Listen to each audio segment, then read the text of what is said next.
Of you, मैं रोहित मोर हमारे इस YouTube चैनल पढ़ाई गुरु पे आपका स्वागत करता हूँ।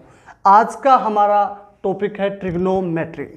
ट्रिग्नोमेट्री इन्वेंट कैसे हुआ, इस पे वर्क कैसे किया गया और ये कहाँ पे यूज होता है, आज हम इस वीडियो लेक्चर के माध्यम से इन सब बातों को कवर करने की कोशिश करेंगे। तो सबसे पहले मैं बता दूं, ट्रिग्नोमेट्री पे वर्क किया था आर्यभट्टा ने। आर्यभट्टा ने इन 500 AD इस पे सबसे पहले वर्क किया और जीवा के लिए अर्धजा नाम दिया। इसके बाद अर्धजा इसको नाम दिया गया और इसको अरेबिक से लैटिन में जब ट्रांसलेट किया गया तो इसको साइनस बोला गया। क्या बोला गया? साइनस। साइनस से यूरोप के ज़्यादातर टेक्स्ट बुक में इसको साइन नाम दिया गया और देन आखिरकार 1581 टू 1600 के आसपास इंग्लिश प्रोफेसर थे, इंग्लिश प्रोफेसर एस्ट्रोनॉमी वुडनर थे, उन्होंने इसको नोटेशन फर्स्ट टाइम यूज किया साइन।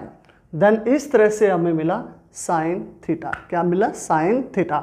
उसके बाद साइन थीटा इन्वेंशन के बाद हमारे पास सबसे बड़ी प्रॉब्लम थी कि साइन थीटा का कॉम्प्लीमेंट्री एंगल क्या हो, तो उस पे कोस थीटा। कोस थीटा को सबसे पहले आर्यभट्टा ने बोला था कोटिज्या। क्या बोला था? कोटिज्या। देन कोटिज्या के बाद इंग्लिश के जो प्रोफेसर जिन्होंने साइन इन्वेंट किया था, जिन्होंने साइन नोटेशन दिया था, उस पे क्या बोला गया? कोटिज्या ने की जगह पे उन्होंने इसको कोसनस कर दिया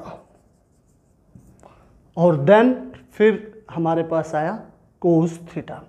तो यहां पे हमारे पास 6 रेशो होते हैं, sine theta, cos theta, tan theta, cot theta, sec theta and cosec theta. तो सबसे पहले तो मैं आपको बता दूं कि हम एक फॉर्मूला लिखते हैं, पंडित बद्री प्रसाद हर हर बोले, या एक शॉर्ट ट्रिक है, जो भी आप लगाना चाहें, पाकिस्तान भूखा प्यासा, हिंदुस्तान हरा भरा, जो भी आपको अच्छे से याद रहे वो आप यूज कर सकते हो यहाँ पे। तो यहाँ पे सबसे पहले होता है साइन थीटा, जो मैंने ऑलरेडी मेंशन किया हुआ है, P/H। P means perpendicular, H means hypotenuse. Cos theta second होता है B/H and tan theta P/B, perpendicular by base. इसके बाद आता है हमारे पास cot theta. Cot theta reciprocal होता है टेन थीटा का। सेक थीटा रेसिप्रोकल होता है, यस, सेक थीटा रेसिप्रोकल होता है कोस थीटा का एंड कोसेक थीटा रेसिप्रोकल होता है साइन थीटा का, जो कि मैंने ऑलरेडी आपको मेंशन किए हुए हैं। 1/cos थीटा साइन थीटा हो जाएगा। यहां पे एक और प्रॉब्लम है, लेट्स सपोज करो cos theta equals to 1/sec theta होता है, तो कई बच्चे इसको ऐसे टाइप कर देते हैं sec theta. No, this is wrong. ये नहीं होगा कभी भी, क्योंकि सेक इनवर्स थीटा है और ये कभी भी 1/sec थीटा के इक्वल नहीं होता। इसको आप हायर क्लासेस में जब भी जाएंगे तो इसके बारे में पढ़ेंगे। अभी हम बेसिक कर रहे हैं तो इस टॉपिक पे हम आगे बात करेंगे इसमें। तो ये टेन थीटा हमारा P/B, लेकिन टेन थीटा एक और होता है, मैं आपको बता दूं, sine theta by cos theta. Cot theta हमारा होता है cos theta by sine theta. Sec theta होता है 1/cos थीटा और कोसेक थीटा होता है 1/sin थीटा। ये थे हमारे रेशोज। देन ये करने के बाद हम समझते हैं कि किस तरह से ट्राइंगल्स में हम एंगल निकालते हैं और किस तरह से हम थीटाज फाइंड कर सकते हैं। तो सबसे पहले मेरे पास है ट्राइंगल ABC। AB यहाँ पे बेस है, BC यहाँ पे परपेंडिकुलर है एंड AC हमारे पास हाइपोटेनियस है।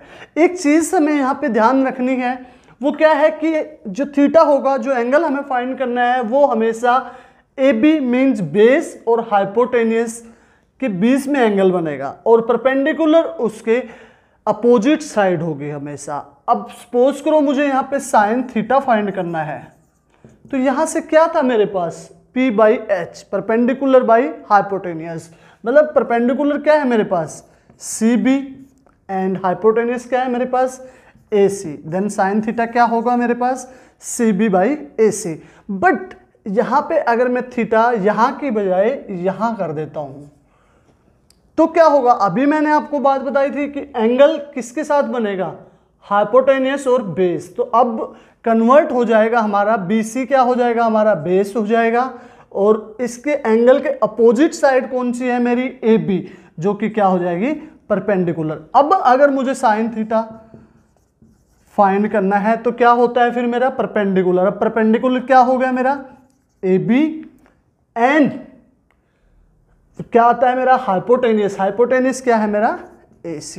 देन अब साइन थीटा मेरा क्या होगा AB बाई AC। तो इस चीज का हमें अच्छे से ध्यान रखना है, हमेशा इस चीज को याद रखना है कि थीटा यहां है या यहां है और हमें क्या फाइंड करना है। कई बार होता है कि वो थीटा नहीं देता है, वो डायरेक्ट बोल देता है कि साइन A भी फाइंड करो एंड साइन C भी फाइंड करो, या कोस A भी फाइंड करो और कोस C भी फाइंड करो। जैसे 10th की NCERT की 8.1 में आता है ऐसे ही क्वेश्चंस, तो आप इस तरह उसे आसानी से फाइंड आउट कर सकते हो। अभी तक हमने देखा कि साइन थीटा क्या होता है, कोस थीटा क्या होता है, टेन थीटा क्या होता है। ये सारे ट्रिग्नोमेट्रिक रेशोज हम जान चुके हैं कि ये क्या होते हैं, कैसे इन्वेंट हुए हैं और कैसे हम इनको ट्रायंगल्स में लेते हैं, मतलब बेस, हाइपोटेनियस या परपेंडिकुलर क्या क्या होंगे। ठीक है, अब हम बात करते हैं ट्रिग्नोमेट्रिक रेशोज की वैल्यूज की। 0 पे सबकी वैल्यूज क्या हैं, 30 पे क्या है, 45 पे क्या है, 60 पे क्या है एंड 90 पे क्या है। सबसे पहले तो मैं आपको बता दूं कि ट्रिग्नोमेट्रिक रेशोज साइन थीटा और कोस थीटा दोनों से हम सबकी वैल्यूज निकाल सकते हैं। मैंने ऑलरेडी यहाँ पे सारी वैल्यूज मेंशन कर दी हैं, बट मैं आपको एक ऐसा शॉर्ट ट्रिक बताने वाला हूं जिससे आप अपनी फिंगर्स की सहायता से भी इनकी वैल्यूज फाइंड आउट कर सकते हो कहीं पे भी। मेरे पास 5 फिंगर्स हैं। सबसे पहले मैं साइन थीटा की बात करूंगा। साइन थीटा की वैल्यू आप फिंगर्स को यूज करके कैसे निकाल सकते हो। मेरे पास 5 है यहाँ पे, मैं इसको लेट्स सपोज कर लेता हूँ 0 degree, 30 degree, 45 degree, 60 degree and 90 degree. मुझे फाइंड आउट करना है, क्या था मेरे पास 30, तो साइन 30 मुझे फाइंड आउट करना है। तो इससे नीचे कितनी फिंगर्स है मेरे पास 1, मैंने यहाँ पे लिखा हुआ है डाउन फिंगर्स, तो 1/4। तो कितना आ जाएगा मेरे पास 1/2। कितना आ जाएगा मेरे पास 1/2। क्या था मेरा साइन 30। आप यहाँ पे चेक कर सकते हो कि साइन 30 की वैल्यू 1/2 ही होती है। एक और एग्जांपल हम यहाँ पे ले लेते हैं 60। साइन 60 की वैल्यू मुझे लेनी है, साइन 60 डिग्री की वैल्यू मुझे निकालनी है। तो हमें कैसे फाइंड करूंगा, मेरे पास था 0, 30, 45, 60। यहाँ पे कितनी डाउन फिंगर्स हैं 3, तो 3 एंड डिवाइड में क्या करना है फॉर्मूला के 4 अंडर द रूट। तो ये क्या हो गया मेरा √3/2। साइन 60 की वैल्यू कितनी है √3/2। मैं आशा करता हूं कि आपको समझ आ रहा होगा अच्छे से, और एक बेहतरीन शॉर्ट ट्रिक आपके लिए, आप कहीं पे बैठे हुए आराम से इसको यूज कर सकते हैं। इसी तरह से हम बात करते हैं कोस थीटा की। अब कोस थीटा पे भी सेम अप्लाई होता है, लेकिन साइन थीटा पे हमने डाउन फिंगर्स ली हैं, अब हम इस पे अपर फिंगर्स ले लेंगे। जैसे 0, 30, 45, 60, 90। अब मुझे कोस 30 की वैल्यू फाइंड आउट करनी है। कोस 30 मेरे पास ऊपर कितनी फिंगर्स हैं 3, तो कोस 30 मेरे पास सेकंड है, तो 3 फिंगर्स मेरे पास बचा, तो अंडर द √3/4। तो क्या हो गया √3/2 कोस 30। एक और एग्जांपल हम यहां से ले लेते हैं, कुछ भी कोस 60 ले लेते हैं।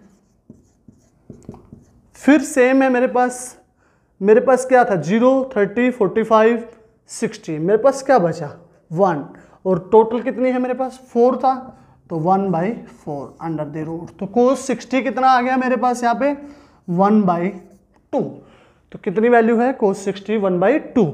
तो इस फिंगर मेथड के सहायता से आप कभी भी कहीं भी माइंड यूज करके, अपने फिंगर्स को यूज करके आप कहीं भी इनकी वैल्यूज फाइंड आउट कर सकते हैं।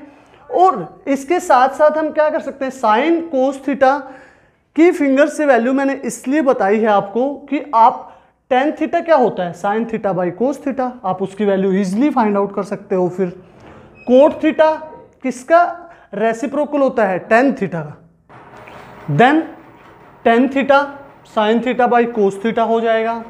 कोट थीटा टेन थीटा का रेसिप्रोकल होता है, तो हम रेसिप्रोकल्स में वैल्यू कैसे निकालेंगे? सबसे बड़ी बात है कि हम रेसिप्रोकल्स में वैल्यू कैसे निकालेंगे।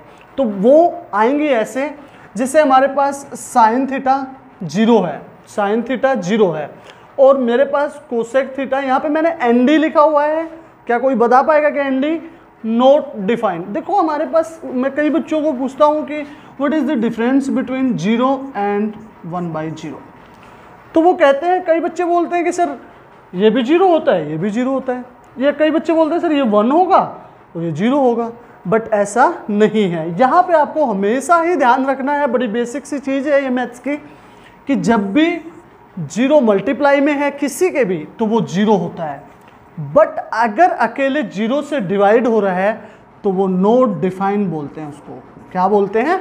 Not defined. तो ये जहाँ पे भी एनडी मैंने लिखे हुए हैं ये नॉट डिफाइन है। जैसे मेरे पास tan थीटा 90 क्या होता है? Sign theta by cos theta. 1/0 अगर आप करोगे तो कितना हो जाएगा?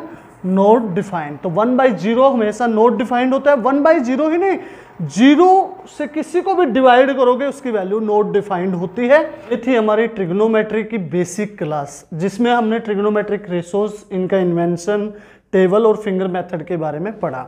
अब आगे हम इसी बेसिक ट्रिग्नोमेट्री से रिलेटेड कुछ क्वेश्चन करेंगे, जिससे आप सबकी साथ साथ प्रैक्टिस होते रहे।